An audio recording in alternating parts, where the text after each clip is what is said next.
sí hice varias anotaciones. Y bueno, quiero compartir con ustedes mi reacción frente a los testimonios, ¿no?, que también ustedes han ya compartido antes. Pues varios elementos en común que podemos identificar en los testimonios que ahora nos brindaron. Corrupción, ¿no? Complicidad institucional, cártel inmobiliario, desplazamiento, posesiones ilegales, proyectos irregulares, vivienda precaria, condiciones precarias de vivienda, obstáculos, múltiples obstáculos para el ejercicio y goce, pues, de derechos, ¿no?, que están en juego con este problema, pero también la ruptura de vínculos comunitarios. Todos estos elementos pues aparecieron de diferente manera en los testimonios que ustedes nos compartieron, y frente a eso pues me parece que pues tiene mucho sentido, ¿no?, reaccionar pues como se nos ha planteado que hagamos. En primer lugar, pues habría que preguntarse, ¿no?, si realmente el problema es que el mercado sea injusto por la ambición de unos cuantos. Así es como habría que contestar. ¿Se tratará simplemente de que la vivienda ahora se haya convertido en una mercancía? ¿Se tratará quizás pues del efecto de plataformas como Airbnb, ¿no? ¿O acaso pues es un asunto que se resuelve haciendo efectivo el goce de los derechos, ¿no? Es un poco como los temas ambientales, ¿no? La ley se llama Ley General de Equilibrio Ecológico y Protección del Ambiente. Sí, una ley que se aplica en un país, en un contexto histórico como la modernidad capitalista, en un país con todos los condicionamientos y problemas como México, donde ese nombre de la ley con esos objetivos es imposible que se cumpla, ¿no? O sea, habría que ver si el problema es un problema así de formal, porque entonces enfoquémonos en eso. Bueno, ese es un primer punto. Luego, a mí me parece que sí es importante que nos detengamos en precisar este asunto de la clasificación. A ver, creo que genera mucha confusión, pero sobre todo encubre los problemas que están detrás. Y sí creo que es algo importante y que sí le interesa a la gente, porque en eso es que se juega la táctica y las estrategias del movimiento social. Entonces no podemos asumir una posición simplemente pragmatista, ¿no? Que bueno, pues sea lo que sea, ahí estamos, ¿no? Bueno, ahí estamos, hay que dar la batalla, pero sí hay que entenderlo, porque sobre eso es que hay que construir la acción política, ¿no?, la acción social. Sí creo que es muy importante. Luego, a ver, el problema me parece que no puede mirarse desde un nivel meramente, bueno, superficial, un nivel circulatorio y de problemas de consumo. Tendríamos que mirar el problema desde la perspectiva de la propia producción social que está detrás de este problema de gentrificación y bueno, otros pues, que han aparecido en los testimonios, ¿no? Porque más bien habría que mirarlo como pues dentro de un proceso de subsunción formal y real de la ciudad al capital, a la producción de capital, porque eso es lo que estamos viviendo. Y esa es la manera que me parece que habría que comprender el problema de una manera mucho más integral y profunda, ¿no? ¿Por qué? Porque, bueno, eso nos ubica en el marco de procesos de acumulación de capital. Y ahí es donde estas figuras cobran pleno sentido, ¿no? En contradicciones como son la del valor de uso y el valor, porque sobre esa contradicción es que se construye lo urbano y la ciudad, ¿no? La contradicción entre la ciudad y el campo. Si no comprendemos eso, pues creo que vamos a errar en el horizonte de nuestra acción, ¿no?, de nuestra acción política, de nuestra acción social. Al final de cuentas, pues son contradicciones entre el capital y el trabajo. Yo no escuché aquí, no veo aquí, a lo mejor hay algunos, yo ayer y en otros foros donde he estado, quien ha tocado, pero yo no veo aquí pues ningún burgués quejándose del desplazamiento o de la gentrificación, ¿no?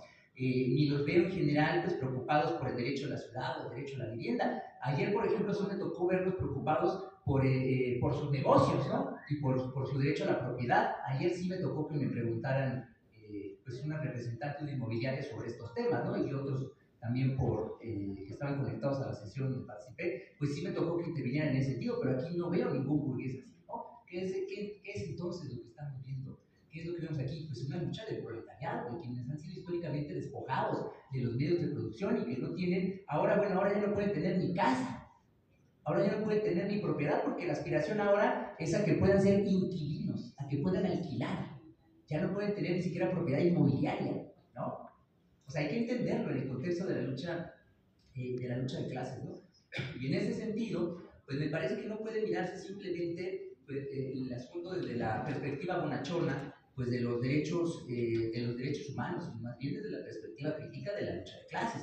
ni se puede reducir las soluciones pues a una mejor gestión jurídica en el marco del derecho positivo, por más que es importante hacerlo, claro que es importante hacerlo, pero además de eso pues se requiere conciencia y organización social, porque así es como se conquista y se mantiene el ejercicio efectivo de los derechos y se abren nuevos umbrales o horizontes para la libertad.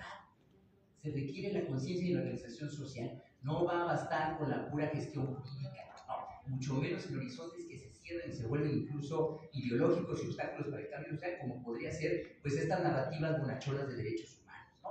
Ayer también esto fue parte del debate, ¿no? Que se puso pues, muy interesante en el foro. También habría que recordar, ¿no? Pues la manera, pues hay diferentes maneras de entrar al problema y de tratar de resolverlo. Ayer citaba yo un texto de Friedrich Engels, que es la contribución al problema de la vivienda. Por cierto, hoy es el aniversario luctuoso de Engels. Y ahí queda muy claro, ¿no? La manera en que él critica posiciones anarquistas, pero también critica los modos burgueses de resolver el problema. Y yo creo que habría que leerlo de nuevo para saber cuál es la posición en donde nos estamos encontrando, desde la posición de clase que nosotros tenemos, porque eso puede generar mucha confusión, ¿no? Y luego dice, bueno, pues la posición más coherente, ¿no? Y del horizonte histórico en el que nosotros participamos, pues es un movimiento en dos fases, ¿no? Por supuesto, la expropiación de todas estas propiedades que no están ocupadas, ¿no? Y que poseen en exceso la clase dominante, y por el otro lado, pues a largo plazo, por supuesto, superar la contradicción entre el capital y el trabajo, ¿no? Bueno, son horizontes. No estoy diciendo que nos lancemos ahora a la revolución, lo que estoy diciendo es que habría que pensar el problema con coordenadas mucho más amplias, ¿no? De las que muchas veces nos quedamos pensando, porque muchas veces terminamos trabajando, no sabemos ni para quién. Bueno, y otro punto, voy a terminar, ya son 2 puntos, ya estoy dando la atención. Bueno, una cosa muy importante, lo que nos muestra el problema ahora, pues es no solamente la precariedad de la negación del derecho a la vivienda, sino la propia precariedad de la vida, porque así de frágil es la existencia de los desposeídos, que ya ni siquiera tienen dónde vivir y que en cualquier momento de un plumazo pueden ser desplazados, ¿no? Así de frágil es la existencia en esta modernidad, en este país como México, ¿no? Para las grandes mayorías en esta ciudad. Y el último punto, pues habría que también recordar lo que dice pues un artículo que muchas veces se nos olvida, que a los neoliberales les hubiera gustado borrar y que se nos olvidara a todos, que son los primeros 3 párrafos del artículo 27 constitucional, ¿no? Precisamente porque ahí lo que se establece es que la propiedad privada es un derecho derivado, no es la propiedad original. La propiedad original es de la nación y la nación somos todas a todos, ¿no? La propiedad privada es un derecho que es derivado y se autoriza la expropiación, ¿no? Por causa de utilidad pública y mediante indemnización, con fines que son sociales y que ahí viene en el mismo artículo. Eso no se nos puede olvidar, porque el horizonte de las acciones que podemos llevar adelante tendría que estar medido no por lo que se me ocurra a mí o lo que se le ocurrió a Engels, tendría que estar medido por el horizonte de lo que establece la Constitución mexicana, que es el derecho positivo que habría que aplicar. Si hay que cambiar las leyes, cambiémoslas. Si hay que cambiar criterios de jurisprudencia, cambiémoslos. Eso es lo que me parece que habría que hacer. Muchas gracias. Pero que no ha aparecido tanto ahora, que son un espacio donde todos los días se combaten a favor del derecho a la vivienda, que son pues los juzgados de arrendamiento aquí en Ciudad de México, por ejemplo. Yo creo que ahí habría que también tener un buen diagnóstico de qué es lo que está sucediendo, porque el asunto no se debate y no se resuelve solamente o hasta que llega a la Suprema Corte de Justicia en el Pleno. El asunto se debate todos los días en sede judicial en las ciudades como Ciudad de México, donde hay tribunales que tienen que ver con los temas de arrendamiento inmobiliario. Bueno, habría que revisar qué es lo que están haciendo, porque ahí es donde el primer punto donde falla el acceso a la justicia, ¿no? Seguramente ahí también hay colusión, seguramente también hay complicidades, seguramente también hay muchos otros elementos que están impidiendo que pues uno de esas garantías límite que tienen las personas para exigir el cumplimiento de sus derechos, pues pueda ser efectiva, ¿no? Precisamente los tribunales, en este caso los de arrendamiento inmobiliario, sería muy bueno que también los conociéramos a propósito o en el contexto, pues de que ahora pues también votamos por esos jueces, ¿no? O sea, habría que ver, no sé si sepamos por quién votamos y qué historia tengan y qué historia van a escribir los nuevos que ocupen estos espacios. Muchas gracias.